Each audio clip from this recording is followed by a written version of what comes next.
Before there was Miami Vice, before there was 21 Jump Street. The coolest cops on TV in the late 60s were the Mod Squad.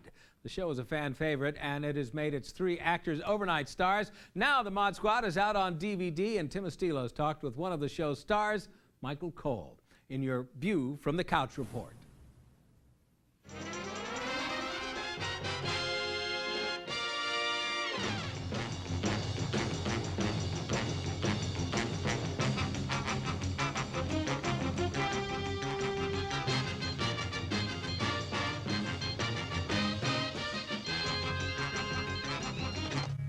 Michael, first of all, welcome to Backstage. It's a pleasure having you on the show. The Mod Squad, one of my favorites from way back. Thank you. It's great to be here, Tim. This was one of Aaron Spelling's first big projects. Tell people who aren't familiar with the show what it was all about. I asked Aaron the same thing. What is the show really about? Not just 3 young kids running around chasing and busting other young kids. Because if that's what it was about, I didn't want to have anything to do with the show.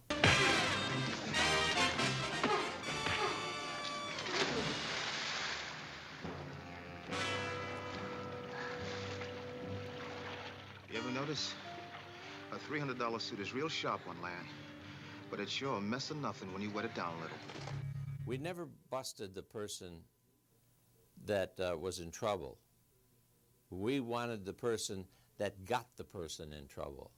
Hopefully, that person that we helped will go on their way, see another way to live, and then help somebody else. I just want to see if she's all right.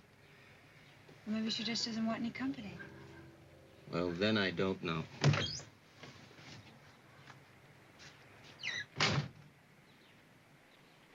She's got skin trouble. Yeah, and she's under it. The concept was very different for its time because you had 3 cops, one of whom was very privileged, one was a flower child, one was from the wrong side of the tracks of the urban city. What was it about that mix that seemed to work at that particular time?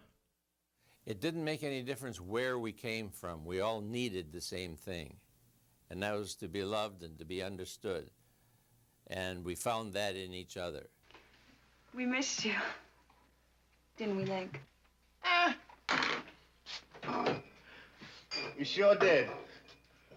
I tell you what, just driving in that yard, I got that heavy feeling. Job's a job. Well, I'm glad you got the criminal face. Every week drew us a little bit closer. You could feel that. And we were becoming that family, which we never had. The love of a family, anyway, which none of us ever had. What was very interesting about this show is that it tackled a lot of interesting subjects at the time. Anti-Semitism, Yes, abortion, absolutely. so many things. Is that what really compelled you to be a part of this show? That evolved. We had ideas of doing that, but nobody would barely put the show on the air at first because of the nature of the racial thing with Clarence being black, me white, and Peg. But it evolved into that. We had to build an audience to prove to them that we could do this kind of stuff first. That bugle sound. Could it have been a bird? Talk to my lawyer, Fuzz.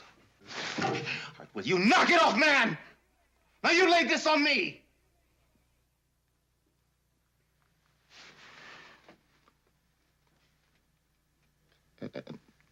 And don't turn off now.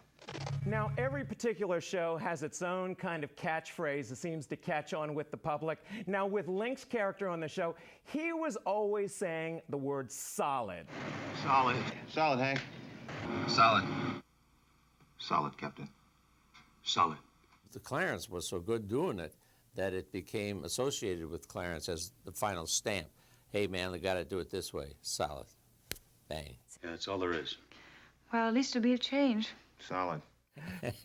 Where are you guys today? Because we know that Clarence Williams has been continuing acting. Peggy Lipton, of course, is very proud of her daughter, Rashida Jones, whose father is Quincy Jones. She was on The Office this past season. I understand now you're also getting back. You're getting back into acting as well. Yes, starting to come around again, and I feel like it. And the phone started to ring, and now some things have been out, and people say, like Kevin Costner, hey, we understand you want to work again. Well, there's a little part here in this thing called Mr. Brooks that I'm doing.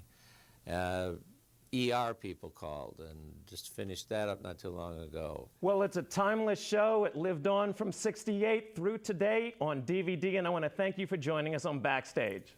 Tim, thank you, my friend.